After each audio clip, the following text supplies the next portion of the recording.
can access 24/7. Check us out on YouTube, Facebook, and X. And for the premier sports talk experience, tap into our Roku channel. Start your mornings with Mac and Jack covering all the weekend sports action. Then pour a cup and enjoy all the sports you can drink on the Coffee and Sports podcast. At midday, talk sports from east to west on the Coast to Coast podcast. Followed at night by some hot girl talk with Prim and Proper Sports featuring Sonia Pearson. Talk boxing on the Gloved Fist. Yankee fans tune in for Start Spreading the News. And there's more on the College Sports Huddle and Sports Scope with Robert Butler. And that's just a sampling. There are 20 podcasts in all and 70 weekly shows giving us a 3.4-star viewer rating. To find us on Roku TV, search for National Streaming Sports on the Roku search bar. Click on the logo and you're in. For laptops, mobile phones, and tablets, download the Roku app. National Streaming Sports, live and on demand, sports talk for America. Football season is here, and SeatGeek is my go-to for buying tickets. Now, with SeatGeek, every single ticket is backed with their buyer guarantee. We've all had plans change, and when you can't make it to the big game, SeatGeek has you covered. They're the only ticketer that allows you to return your tickets ahead of the event for credit with SeatGeek swaps. So when things come up, I know that my tickets won't go to waste. So what are you waiting for? Download the SeatGeek app to maximize your possibilities and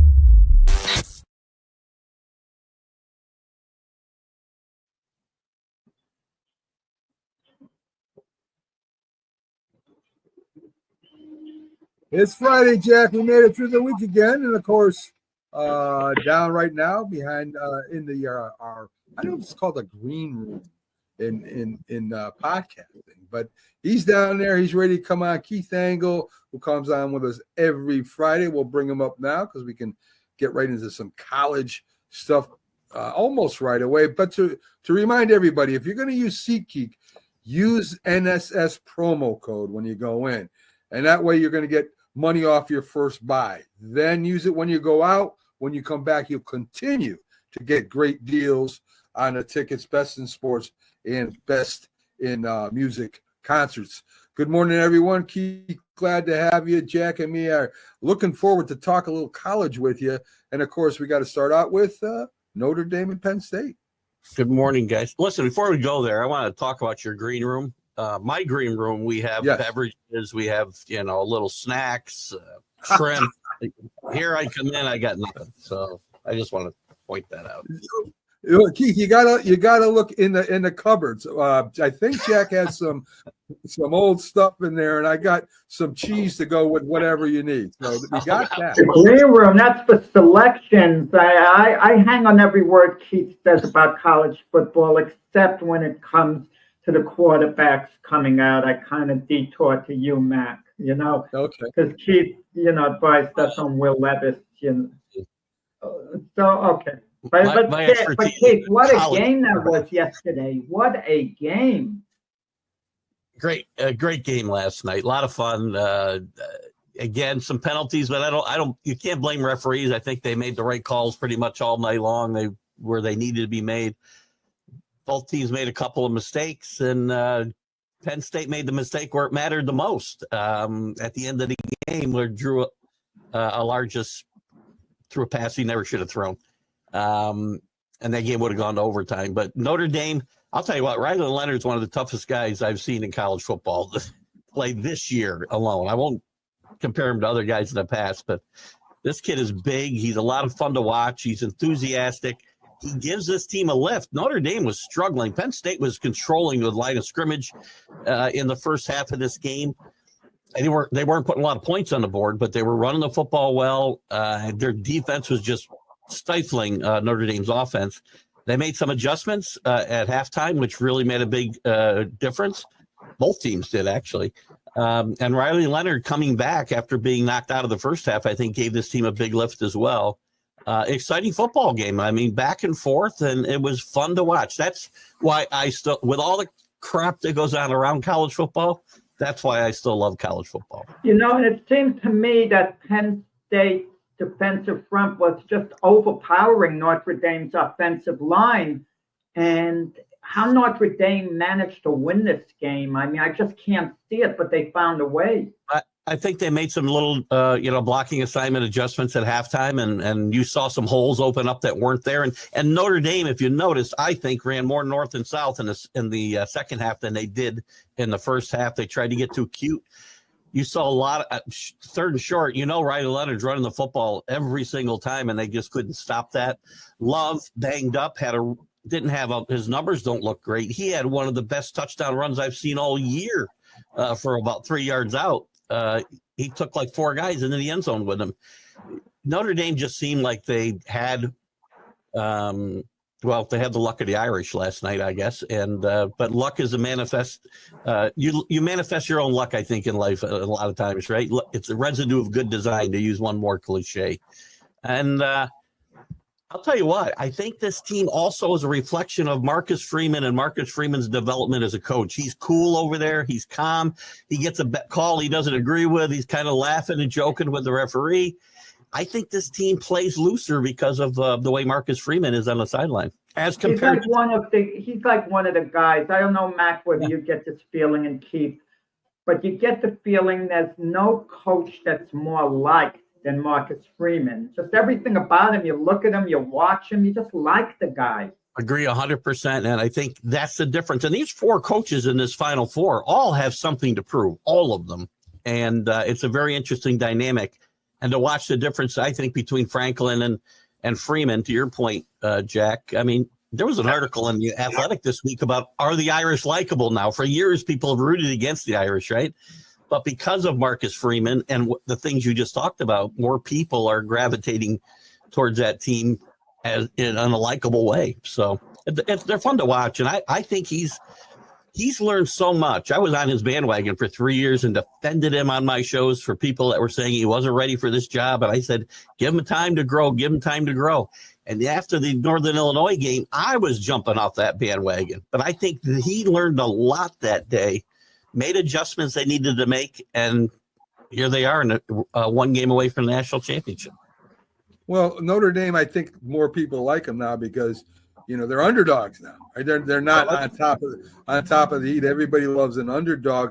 Listen, Notre Dame's defense has a way of creating turnovers. They remind me a lot of maybe Minnesota's defense in the NFL. They're going to get an interception. They're going to get that fumble. That's how they beat Georgia. Let's be honest. They didn't go down and stomp Georgia. They got all the breaks. They made the breaks. They got the fumbles. They got the interceptions. Penn State's quarterback was his sophomore. I think he's young. I think he made a bad throw and he's trying to make a play. Being a sophomore, he'll be back again. But I think he's a junior. By the way, he may go. He was talking about going to the NFL draft after last week's performance. I think he might better stay at Penn State. That's not a good idea. I thought he was a sophomore. A lot of talk yesterday, Mac, about him being the 3rd best quarterback in the draft. Well, he is. That's a terrible draft, Keith. But anyway, he should stay. For sure. Yes. Oh, definitely. And same thing with Riley. Riley's not going to be an NFL quarterback either. No, not at any point. He's an efficient field general, right? And to use an old school term about the NFL quarterback or quarterbacks in general, he's like an old school field general out there. His numbers don't look pretty at the end of the day, but he comes out and they win games, and he's tough, man. He had a decent day throwing the football, a couple bad interceptions, but he had a really good day. I think he's a good leader. Teams need leaders. We think about it all the time, right? Speaking of leaders, Keith, James Franklin, how much discontent is there with him? Once again, we're going to hear he can't win the big one. He can't get over the top.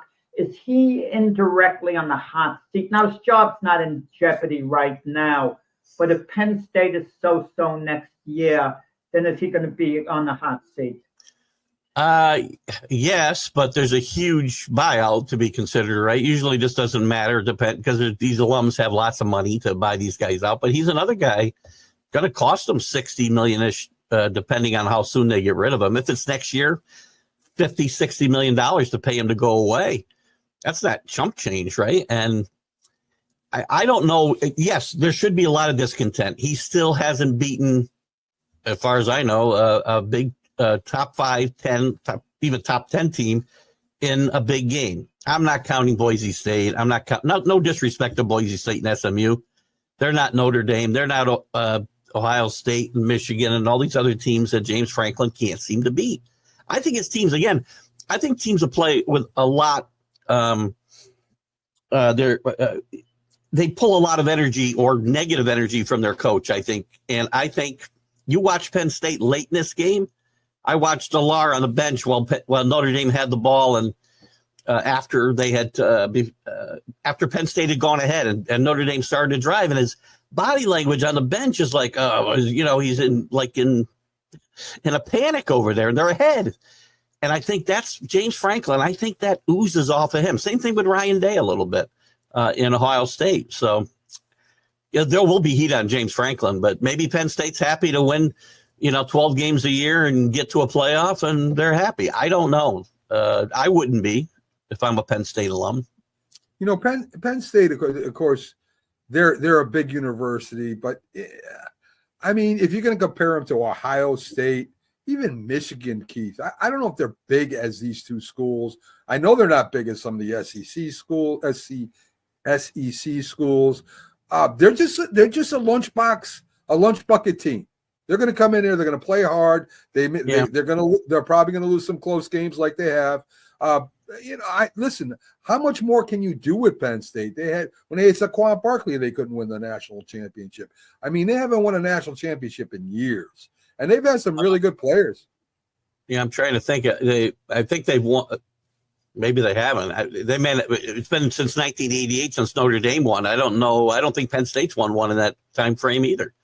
No. And so it's a little bit longer, probably mid 80s maybe.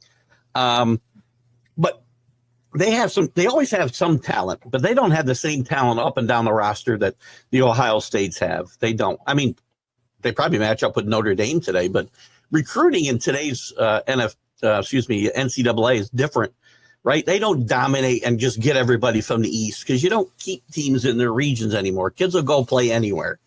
And in the Big Ten, you got teams coming in your backyard to take kids away from you. So yeah, big time. J-Train chimes in, says, love him or not, James Franklin is safe. He came in in one interception of going to national championship. He's coming with one play of beating a lot of teams. You got to win. James, no disrespect, but losses matter, and it doesn't matter whether you lost by 1 or you lost by 50. That's a bad loss, and that's what they're going to look at. So good for Notre Dame. They go on to play the national championship against either Ohio State or Texas. Texas was the team, I think, in the beginning of the year. Everybody was like, "This is the team that's going to do it." They don't fade, but they're not playing what they were in the beginning. Ohio State, on the other hand, Keith, has come up and is probably the hottest team in the league, and not counting Notre Dame. Ohio State really is dominating the teams they're playing lately. I like Ohio State. Some people still like Texas here. Well, some people are always going to like that. I mean, Texas is loaded with talent. I mean, they're as talented up and down the field as Ohio State is, I would say. We talked about it here, I think, last week. They don't put 60 minutes together. It's a very talented team that seems to have their moments where they just disappear. I mean, against Arizona State, they should have put that game away in the second quarter anyway, and they just didn't keep the foot on the gas or the foot on their throat, however you want to phrase it, and they let Arizona State back in that game. Another coach with a lot to prove, Steve Scarcasian, great recruiter, has had a very checkered career, well documented what went on with him after he left Washington and went to USC, and had some issues off the playing field.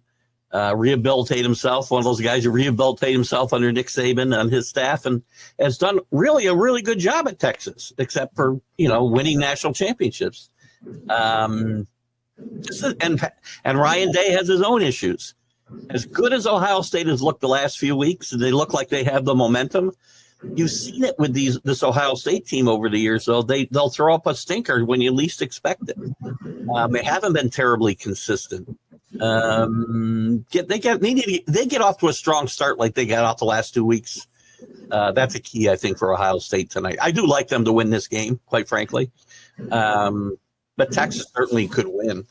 Keith, does Quinn Ewers possibly be given a short leash? Let's say we're early in the second quarter and Ohio State is up 14-0, and Texas really hasn't moved the ball. Do they go to Arch Manning? Because realistically, this is Quinn Ewers' last year as the Texas starting quarterback. So even though I'm sure they're concerned about his feelings, not to the point looking into the future. This is definitely his last year with Texas. Whether he goes into the draft or the $6 million the transfer rumors are true, whatever's true, he's probably not going to be back here. It's his team. It would take great chutzpah to pull him, but we've seen coaches who have those type of cojones, if you will. One, Nick Saban did it in a national championship game when he put two in and benched Hurts. So it's happened. I think Arch Manning's the best quarterback on that roster and has been, but it's kind of he's waiting his turn. It could happen. I doubt it based on the history that Scorsese has shown. He might put him in there for a series maybe to change things up because Arch can run the ball a little bit more than Ewers. So you might see some change up, but based on Scorsese's history, I'm not sure that he's willing to take that risk and take that moment away from Cam Ewers unless he really stinks or his ankle starts to bother him again. I mean, there could be circumstances, but just pulling him, unless he's horrible, no. Well, let me put it another way. Which team would have a better chance at coming from behind? I gave you a scenario. They're down a couple of touchdowns. Who has more firepower to come from behind, Ohio State or Texas? I think Ohio State. If Will Howard's playing well, Will Howard is really good. He's been very inconsistent at Ohio State. I was really all for this move, and it's turned out they're playing to get into the national championship game. So it's not like it's not worked out. There's been a lot of criticism of Will Howard through the course of the year. He played his best 2 games of the year, the last 2 games, though, his best game of the year against Tennessee, probably. And I think they have, because they're a wide receiver university right now. They got wide receivers coming out of every crevice you can find. And when you have that type of firepower, if your quarterback gets hot, then you got a great chance to come back from any deficit. See, I don't know if, I don't know what Arch Manning is yet. I mean, I seen him play something. He looks okay. He doesn't have experience, and you're going to put him in a big game like this. I don't think that would be a good move. Texas is a running team. They got to run the ball against Ohio State. If they can't run the ball against Ohio State, they're in a lot of trouble. Ohio State has a great, as you said, wide receiver core. They have a good running game too, and a great defense. Texas has a good defense also. I just think, Keith, if Texas can't run the ball, Quinn Ewers or Arch Manning ain't going to win that game for them. They got to control that. Yeah, that's one of the reasons I think Ohio State would have a better chance to come back, is if you make Quinn Ewers throw 3 downs, and you're eventually going to get to him. He gets rattled sometimes, and you get in his face like a lot of quarterbacks do. I always laugh when I said, Tom Brady, well, hit him in the face a couple times and he'll just come unglued. Well, most quarterbacks come unglued a little bit. Definitely. But you're right. I think if this game if they rely on the passing game, they will be in trouble, and they need their defense to control big time the Ohio State offense a little bit and not put them in that position. Big time. Frank Laterzo chimes Frank, in. who hates Ohio State, has been picking Ohio State all through this playoff. Frank is I don't know what's wrong with Frank. Frank feels Ohio State is like the Mike Tyson, of boxing. Yes. Well, maybe Notre Dame is the Holyfield. Who knows? I'll give Frank this. Yeah. Frank, oh yeah, good comparison, Mac. I like that. I have followed his posts about the college football, and when he's popped into my college football show from time to time over the years, and Frank's a pretty good prognosticator when it comes to college football games. He's pretty good, and he hates Ohio State. Yeah. That's what I'm laughing is he's putting all his money on Ohio State all through this tournament. So yes. So we'll see what happens. I think Ohio State wins in the end. I do too. I think it's Notre Dame versus Ohio State, and I hope Notre Dame is ready because Ohio State will be. Notre Dame, as much as I like Notre Dame and have ulterior motives here, they will need to play a perfect game to beat Ohio State. No, in other words, if Notre Dame played Ohio State, it would be kind of a replay of long ago in college basketball of Villanova and Georgetown. Would you compare it to that? That's close. I mean, yeah, that's a good comparison. The talent level is certainly comparable for sure. Yeah. At this point, I think Notre Dame has a coaching edge in that matchup or either matchup right now. Marcus Freeman has really developed in the last 2-3 months since that Northern Illinois game, a lot. But again, not enough to say that alone will be the difference. They're going to have to play a perfect game. I think that analogy is pretty good. Jack. They're gonna have to turn the ball over against Ohio State if it's Ohio State. They haven't got by Texas yet. No. The University of Georgia quarterback Carson Beck is not going into the draft like he said. He's going into the portal. He's smart to stay in college. Just stay in college, make as much money as you can, and you'll be all set. Don't be trying to come into the NFL. He can still go to the draft for X amount. He's got to whatever date to actually pull all the way out, but he's in the portal. And I've been trying to get information on this, and I got to look closer today because I looked quick yesterday. There's something called a no contact part of the portal. I don't know whether teams can't contact them. He can reach out to them. I'm not sure what it is. I got to do a little more research on that. It's unlikely he'll return to Georgia in any event because they thought he was gone and they've already reallocated the NIL money. There's not going to be money there for him, basically. And I think they're happy to move on from that Carson Beck era, quite frankly.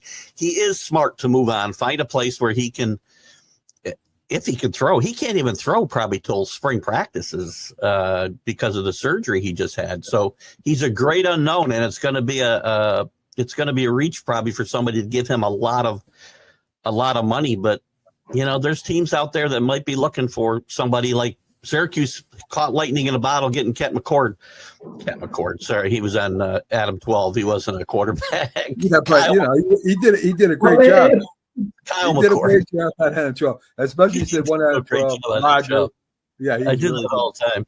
If Carson Beck came out, he's projected before the season began to go number one and go high number one as well. Some people thought he might even be the first player taken. As he slipped to the point where he's like a fourth-round draft choice.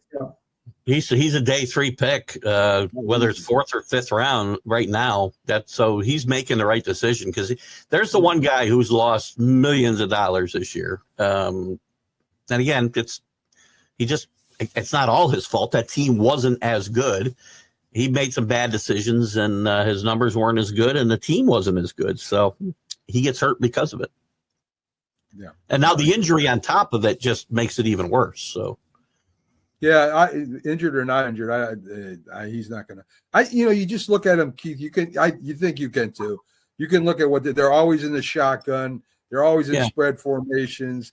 They're not throwing the ball like they're supposed to throw the ball. They're not taking the underneath. There's certain things that a quarterback has to be able to do to be in the NFL. Even if you got to wait a couple of years, at least you got to have something going for you. And some look at something as simple as you just kind of alluded to a little bit. For a lot of these quarterbacks, something as simple as taking the snap from center is something none of them have ever done until they get to the NFL, and it's a different. It's a learning experience for them. So it doesn't seem like a big deal, but it is. It's huge. And again, I never thought he was. This is a weak quarterback class for sure. Very. None of these guys would have gone before who was the last quarterback in the first round? Bo Nix, I think. None of them would have gone before Bo Nix or any of those guys last year. And I never thought he was, a number 1 or number 10, top 10 type pick. No. They're doing the shotgun bet in high school now. They're not even doing it in high school. That's why I say a lot of these kids get to the NFL have never lined up behind center. Yes. Under. And, right. Behind, under, around. They're not even close to the center. They're way back. Anyway, Keith, you got like 6 more minutes. You want to touch on the Chargers and Houston with us? We're going to kind of preview the Chargers. Stay for a little bit. Yeah, okay. Sure. So, listen, Herbert versus Stroud. All right, if you're going to go quarterback on the offense to the other quarterback on the other offense, I would give Herbert the advantage there, right? Even though Stroud had a great year last year, I think Herbert's more experienced. He's starting to throw better. Maybe the offense is just a little bit better than Houston. In fact, their offense is ranked 22nd in the league, so their offense has fallen out a lot. I would agree. The experience makes a difference. Although Herbert doesn't have a ton of experience in the playoffs, and one wasn't so great when they blew a big lead against Jacksonville. But I think he won't be as asked to do as much as Stroud. I think that's part of the problem Stroud's had to do this year. I think they've asked him to do maybe too much, and it's caused him to make some bad decisions where he didn't last year. He managed games more than he had to go out there and win games. They haven't asked Herbert, who's a better, I think, as you said, more experience, and you can ask him to do more. They've asked him to do very little as far as going out to win football games, right? Just control the football, don't turn it over, find a way to get points on the board, field goals, whatever. Obviously, you want touchdowns, and let our defense take care of the rest. So I think that's been a big difference. And I think that's going to be a difference in this game. I think the Chargers win this game on the road. It's the question of which Houston Texans team it shows up. The team of the second half of the season didn't play well, is going to lose. Did they straighten out a bit the final game of the regular season? I know it was the Tennessee Titans they beat, and it wasn't really a dominating performance when you win 23-14. But if the Texans have straightened out and they're the type of team that they were earlier in the year, the type of team they were last year and projected to be, they're going to be hard to beat. They will. They went toe-to-toe with the Chiefs a couple of weeks ago, and lost a tough game. I agree. They lost a couple of tough games. They lost a game to the Lions they never should have lost. They were in control of that football game for 3 quarters. But they find ways to lose, and that's what you can't do, obviously, especially in the playoffs. And I've been waiting the whole second half of the season. We've had different conversations at different times. What team do you think who we're not thinking about right now could gel? And I kept waiting for Texas to gel, and I don't know if one game – and again, those starters, I think, played a half, if I'm not mistaken. I think Stroud played a half that game, and they played better. But I'd like to see 2 or 3 of those games in a row going into the playoffs and not one. So there's a possibility, Jack, they've righted the ship a little bit. But I didn't think Diggs was going to be as big a loss. It's a bigger loss now that you've also lost Tank Dell as well. Their receiver core is really decimated. You've only got Collins, who's been banged up a lot himself this year. I think if they're gonna win this game, they need a lot of Joe Mixon and a lot of 3rd and shorts and not 3rd and longs. They're gonna lose this game if it's. Well, I know Mac doesn't subscribe to this theory, but a lot of times I mention to Mac which team needs to win more. Who is it more important to? The Chargers could lose this game, and the season's been a success no matter what. Yeah. Houston loses this game, the season hasn't been a success. But I don't think it's a devastating loss, given the injury situation and whatnot. It's their second year. A lot of teams in their position, young teams, young coaches, will take a step back after taking a step forward. And it isn't like they regressed to 4 or 5 wins. They still made the playoffs. So, yes, it would be a worse loss, I think, for the Texans, but I don't think a devastating one. Me either. Keith, we'll let you get out of here. Keith's got an interview with who today, Keith?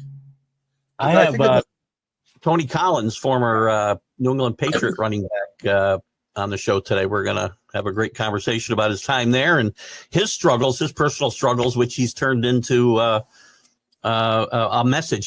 He's got a book actually titled, I believe, Broken Roads, Turning My Mess into a Message. So it's really inspirational book. We'll talk a lot about that as well. There's a lot of guys that go down bad roads and end up coming out writing books and going to classes and having kind of things. They go out and talk to people. They help a lot of other people. Yeah, definitely. All right, Keith, thanks for stopping in. We'll see you on Sunday, the big football show. Have a good Friday, guys. Enjoy tonight's game. Definitely will. There you go, folks. Keith Angle from TGI Sports. We'll be talking to Tony Collins, running back. I remember him from the Patriots. He was NFL running back. I want to get back to the Chargers, Jack, with you, and Houston. What is Jim Harbaugh? They say, well, he's a quarterback coach. He played quarterback. He was an offensive coordinator somewhat with the Bears. He works well with down in college. He worked with McCarthy. I think Jim Harbaugh is a lot more than that, Jack.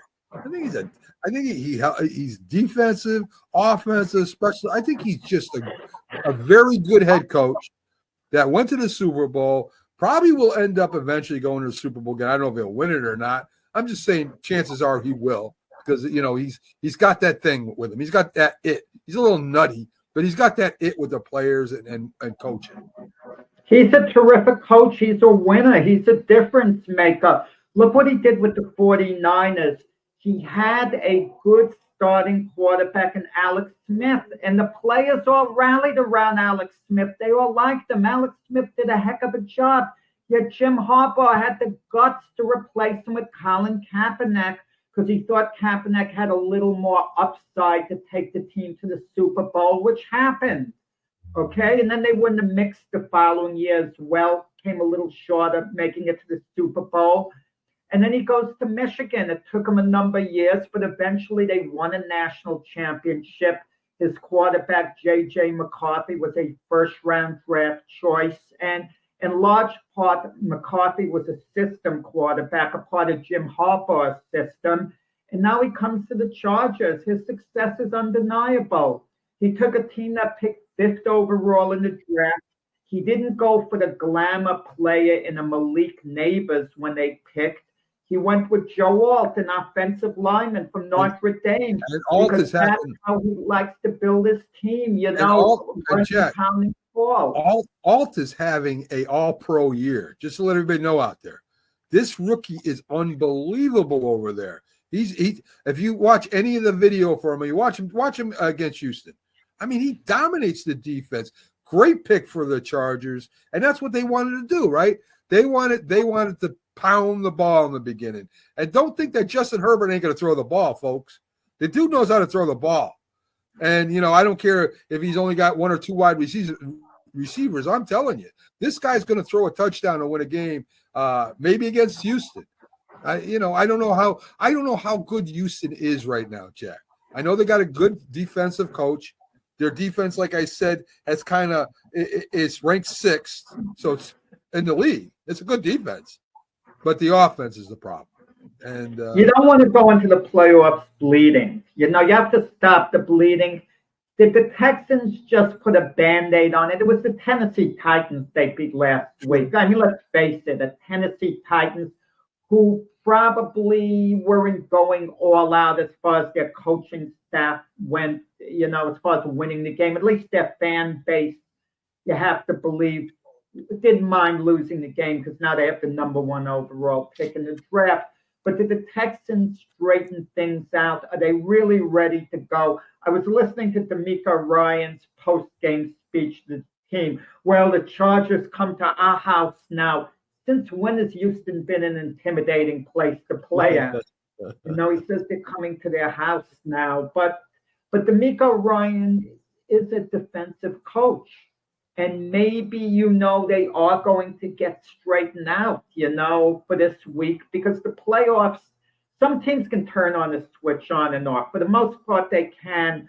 But maybe that's the case with Houston, because Houston knew they were going to go into the playoffs. They didn't have to win those late season games because they won such a weak division. And knowing you're going to get into the playoffs, maybe the players were mentally gearing for the playoffs all along. It's an intriguing game. Most people are picking the Chargers. The Chargers are favored by 3 points. I mean, I like Houston in the game, by the way. But part of it is stubbornness because I picked the Texans to go to the Super Bowl before the year started. Now, I hate to jump off the bandwagon, Matt. I really jump off the bandwagon. If CJ Stroud got injured, I jump off the bandwagon. Same with the Packers. If Jordan Love is injured, can't play, you jump off the bandwagon. But otherwise, I believe you kind of stick it out. Oh, yeah, definitely. I agree with you. The other game, Baltimore is giving Pittsburgh 10 points. It's dropped a little bit since we took the spreads at 10. I think it went down to 9.5 and 9. Dave Flowers is out, the Raven wide receiver, Matt. I was just going to say, Jack, how much does that affect Baltimore? It does mean something. I don't want to dismiss it, completely. Right. Even though they have other weapons, because Dave Flowers, he's a very, very good player, and it gives Lamar Jackson one less weapon. Right. You would think that the Ravens would be running the ball a lot with Derrick Henry anyway. But can Pittsburgh turn around their fortunes? They've been floundering themselves. But who do you have a lot more faith in? The Raven offense or the Steeler, offense? Yeah. Listen, the Ravens offense is number 1 in the league, Jack, right now, ranked. Exactly. Pittsburgh's offense is 16. They're halfway down there. And it doesn't seem like they're even a number 16. Yeah, they've dropped Russell Wilson and Pickens all of a sudden going to be connecting, Najee Harris and all with the Steeler running game hasn't quite, taken off. And I think the Ravens win handily with room to spare. I don't look for a nail bite. I don't look for a one-score game. I look for the Ravens to win the game decisively. And then I think there's going to be a lot of discontent in Pittsburgh. And there's going to be a Mike Tomlin fatigue in Pittsburgh. I think it's already begun, and it's been there a couple of years. He continues to win and take teams to the playoffs, but they get bumped immediately. And I think the fans in Pittsburgh, there's going to be some talk about a change. It kind of happened years ago with Don Shula in Miami. Shula never stopped winning. Yeah. People forget that. Yeah. But the fans of Miami didn't like the idea of going 9-7 and losing in the first round of the playoffs. Let me put it this way. If I'm Pittsburgh, right, and no more Flowers. Of course, you got to stop the run with Derrick Henry. But really, the tight end is their other weapon, right? I mean, they do have other receivers. But the big tight end is who don't you double him or sway the coverage towards him? And on third downs, it does, as you said, Jay Flowers not playing does limit him. He not only catches the ball, he comes around and reverses and sweeps. That's a big playmaker for him losing. And of course, we have what Jackson does in the playoffs. So it's a rivalry game, Jack. It's a division game. Maybe Fields gets in there and runs the ball a little bit too. Not just Najee Harris. Maybe they put him in there and on second down, let him run with the ball too. I don't know. Listen, I don't know if Baltimore's going to dominate. I picked them -10, but I got second thoughts. I don't know. Maybe Pittsburgh can hang with them.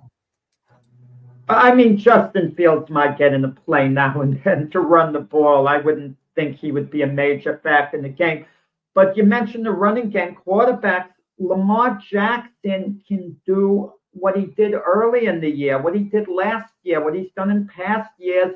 He can run with the ball if need be. If they're struggling a little bit on offense and the passing game is struggling, Lamar Jackson and Derrick Henry.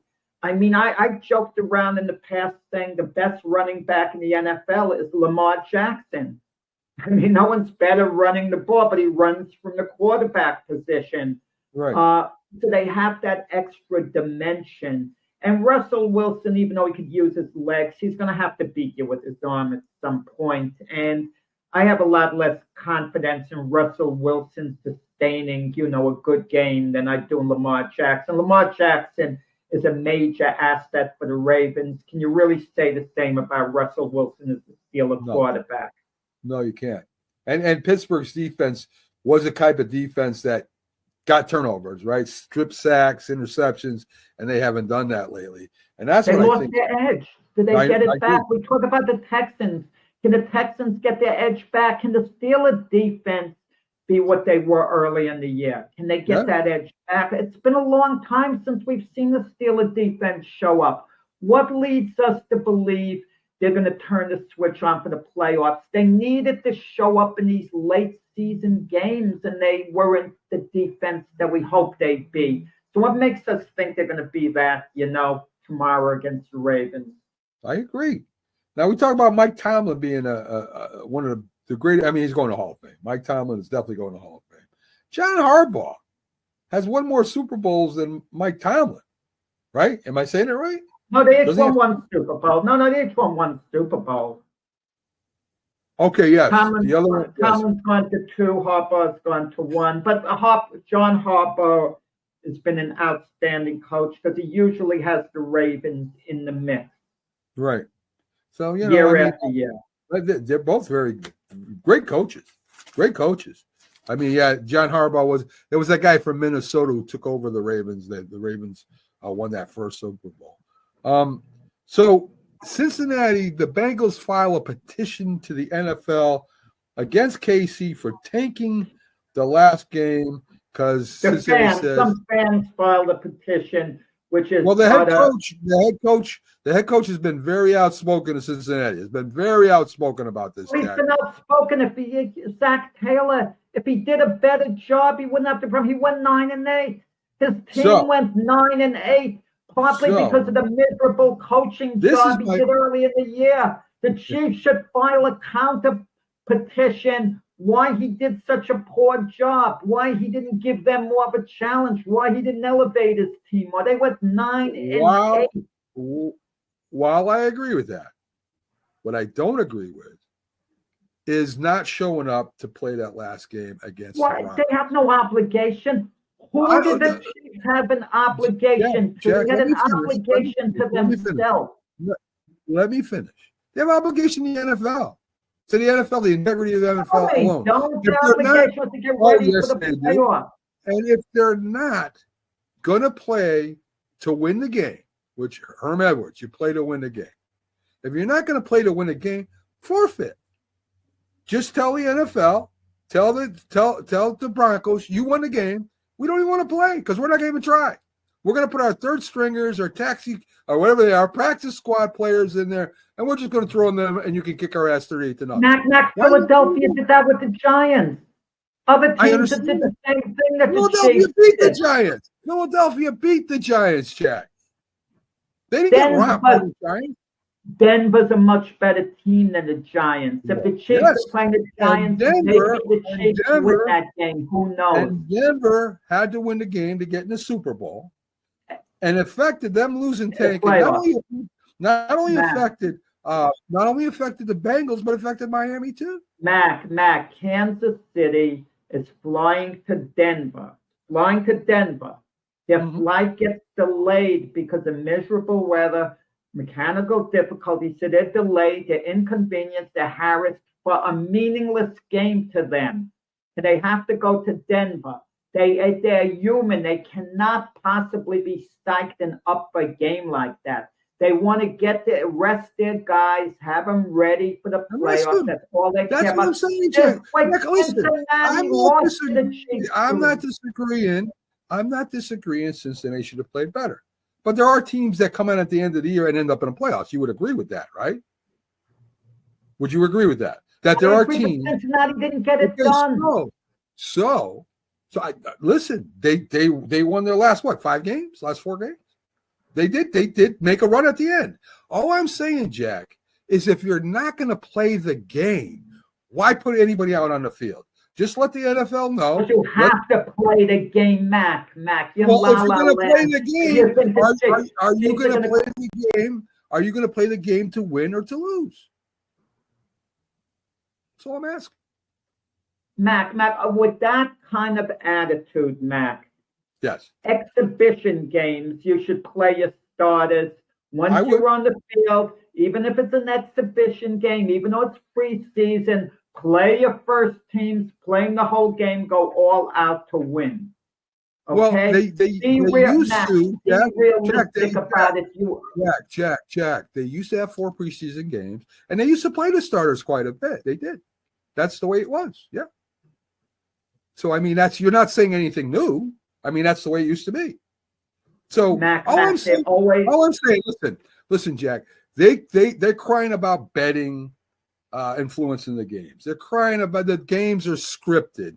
Kansas City's supposed to be in a Super Bowl. They're saying all this stuff is reeling around the NFL right now. When this happens, it just looks fishy, man. It looks like, and I'm not saying, listen, I think KC is smart because Cincinnati beats their ass when they play them. So let Denver win. That's a smart move, right? I mean, Max, if I'm the Kansas City Chiefs, I would be laughing at Cincinnati, the franchise in their city. They've made it personal against the Chiefs in the past. The mayor of Cincinnati called Arrowhead Stadium Burrowhead Stadium, but then the Chiefs, of course, beat the Bengals after that and restored order completely. Okay? And Jamar Chase is taking chances to badmouth the Chiefs. Screw them. Screw the Bengals. They played the Chiefs. And let me finish. They played them early in the season, and the Chiefs won the game. So the Bengals won that game. This wouldn't even be a discussion. The Bengals lost to the New England Patriots, of all people, in their first game of the year. Give me a break.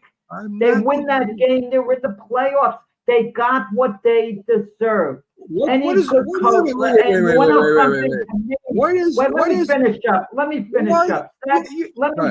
up. Zach Taylor, to me, would be on the hot seat, okay? He's a whiner. He's a crier about his team losing. If he had his team playing better, this wouldn't have been a problem. He had a 9-8 team. A team with all that talent and potential went 9-8 on the season. I say for him to complain that he got screwed, his coaching screwed the Cincinnati Bengals. Listen, I know the only quarterback in the playoffs that has beaten Patrick Mahomes is Joe Burrows in the Cincinnati Bengals.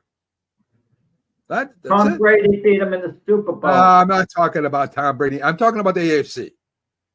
AFC, Joe Burrows is the guy. Now, Joe Burrows is just a good quarterback as Patrick Mahomes is beating Joe Burrow more than Joe Burrow's beating I don't think that's right, Jack. I don't think that's right. I think, in fact, I know that's not right. I know Cincinnati Bengals have beaten the Kansas City Chiefs more than Kansas City Chiefs have beaten the Bengals. Well, put it this way. Even if the Chiefs, hypothetically, even had they gone all out to win the game, played their starters, odds are they would have lost to Denver. They're playing at Denver. They're traveling to Denver in bad weather. Denver needs the game. And if I'm the Chiefs, let me tell you something. Andy Reid would have been a complete idiot if he played all his starters the whole game and went all out to beat the Denver Broncos. That wouldn't be the sign of a good coach in a meaningless game, going all out in that sense. So you're saying Bill Belichick, when he went for the perfect season, was an idiot for playing all his starters? He was on a perfect season. Who cares? He should have rested it. He should have rested. Maybe if he rested his players to win the game against Denver, they would have gone all out if they won. Maybe if he rested his players, they would have won the Super Bowl. Possibly, that's absolutely correct. But when you're locked into an unbeaten season, you kind of should go for it. It's like a pitcher with a high pitch count. After 7-8 innings, he has a perfect game going. You kind of let him ride it out because, you have to in that circumstance when you have a chance at perfection. But the Chiefs had one loss. The game would not have affected their seeding or anything, and they rested their guys, and they're getting ready for the playoffs. The Chiefs earned it right.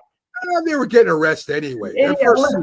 These fans How many weeks do these guys need off? I mean, they're getting a rest anyway. I love debating this topic. I don't know if I even believe what I'm saying, but it sounds right to me. If you're going to play a game, you play to win, and that's just football. And that's the way I feel, Jack. You're not going to change my mind. In other words, with that theory, Matt, you can never play your marginal players in the preseason because you're so busy trying to win the game. You can only put them up in during mop-up time. Preseason doesn't count towards the playoff. No, you play to win the game. It's a game. Fans are paying their money, Matt. Try to win the game. Go all out. With my starters and my replacements, I would play to win the game. Even in regular season, I would play to win the game. So, anyway. Well, let me tell you this. The Chief players who were playing didn't tank it. They just weren't good enough to back up for the Chiefs. But I'm sure they were trying to all do the best that they could. They don't want to be embarrassed. They don't want to lose their jobs next season. They want to look good and leave an impression. And they did. They left a bad impression. The game for the Rams is being moved to Arizona. Of course, there's a lot of wildfires going on there. So there goes their home field advantage, Jack. And the Rams don't have a home field advantage even when they're home. I mean, in LA. I maybe not with the fans, but they, when you're home, you can stay with your family. Let me tell you, Matt, let me finish. When you're home field, you don't have to go to a hotel and stay at a hotel and have a curfew. You can stay with your family. You're more relaxed. So there is some kind of advantage to it. You can drive your own car there. There is some kind of advantage, Jack. Yeah, I understand that. Good point on that. It just shows you how big a game it was last Sunday night, the Vikings and the Lions. Lions have a bye now. They're going to be at home. They're all set, focused, getting ready for the playoffs. The Vikings, as a result of losing the game, not only have to beat a tough Ram team to advance to the next round, but they have to travel all over. They're not in LA. They got to go to Arizona. It's just hectic for them. And even if the Vikings win the game, now they got to come back to Detroit again after going through all that. It's kind of hectic. Big loss. Big loss. It was a big loss. Getting that bye is big. It really does mean a lot. And even in the case when the Eagles slipped up and they lost to the Commanders, the Eagles have to win 3 games to go to the Super Bowl. The Lions too, and the Eagles have to beat a tough Packer team, and that's very precarious, that game for the Eagles. But if they do win that game, eventually they're going to probably have to go through Detroit. Tampa Bay means a lot. Even Tampa Bay is not easy to get, Jack. That's going to be anybody plays Tampa Bay. It's going to be a tough game. So even if they go to Tampa Bay before they go, the Commanders in Tampa Bay is going to be an intriguing game. Very intriguing game. It will be. It will be. It definitely will be. Mike Evans gets his 1,000 yards, 11 straight years. Mike Evans, Jack. Nobody talks about this guy really. I mean, I know he went to 1 Super Bowl with Brady, but really nobody. When you say the greatest wide receivers of all time, no one says Mike Evans. It's Jerry Rice. Randy Moss, but this guy's tied Jerry Rice, guaranteed Hall of Famer. I think if he was like on the Cowboys or a New York team, there'd be a lot more talk about Mike Evans. Yeah, it reminds me a little of Steve Largent when you talked about the outstanding receivers. No one ever mentioned Steve Largent's name. And you make a great point, Matt. No one mentions Mike Evans when you talk about the great receivers. But when you look at what he's done over his career, it's comparable to the great receivers. He just tied Jerry Rice for, 11 seasons, 1,000 yards gained. He's outstanding. He's been a Buccaneers whole career. And it looked like last season he might possibly move on from the Buccaneers somewhere else. But even the GM said his son's favorite player is Mike Evans. Can you imagine a GM comes home and his teenage son keeps begging him, please sign Mike Evans. You can't let him go. You can't let him go. But look, Mike Evans wanted to come back to the Buccaneers. The Buccaneers wanted to keep him. That's what I say about certain players. Certain players should be with one team their whole career. They should be legacy players. Mike Evans should not ever finish out his career somewhere else. He should be a Buccaneer his whole career. I agree, Jack. I agree. News about teams reaching out to Bill Belichick. I mean, he's got a 1-year contract with North Carolina right now. I don't see him saying, North Carolina, screw you. I'm going to coach in the NFL. Even the Raiders, Tom Brady, supposedly, from what I read, the Raiders have contacted him. I mean, can you imagine Bill Belichick, even if it's after this year, going to work for Tom Brady? That would be pretty interesting. No, I could see that happening. Brady wouldn't buy it, Belichick. But what gets me, Mac, ignore the landscaping in the back, the noise. I'm sorry about that. Brady, how can he be in the booth for Fox, calling the games? And he's doing a good job, Brady. I enjoy listening to him. He's very clear. He explains the game to us very well. How can he be in charge of the Raiders, picking a coach and, doing the broadcast for Fox? I don't know, Jack. I don't know. They are letting. I think if it was somebody less than Tom Brady's stature, I think there would be a big what to do right now. But I think because it's Tom Brady, they're kind of letting things slide that they probably shouldn't. Listen, you're going to be involved in the draft. You're going to draft. They said he's going to help draft. He's going to be involved in getting a head coach and a GM or whatever else he's going to do over there. And they won't let him supposedly walk around other people's stadiums or interview certain people. I don't know. I don't understand why Brady would be able to do this. And other people, I don't think Jack would be allowed to do this. If it maybe Peyton Manning, but I don't think if it was, a running back that played 10 years ago that he would be allowed to do this. You know what I mean? Yeah. So anyway, the Ducks are calling Jack. They want to be fed again. I think Jack stands back on the porch and throws bread to him or something because they're always calling him near the end of the show. They know it's the end of the show. So anyway, great debate today. A little bit of basketball news. The only thing I got to say, Cleveland's 33-4. What the hell's going on in Cleveland? I mean, and they're not beating schmuck teams. They're playing some pretty good teams and putting them away. They just beat, I think, the Thunder. The Knicks, Boston, and Philly are playing today also, folks. So I want to thank you for tuning in. Have a great day. It's Friday night. Stay out of trouble. And, of course, we got Ohio State playing against Texas. I think Ohio State wins. I think a lot of people think that.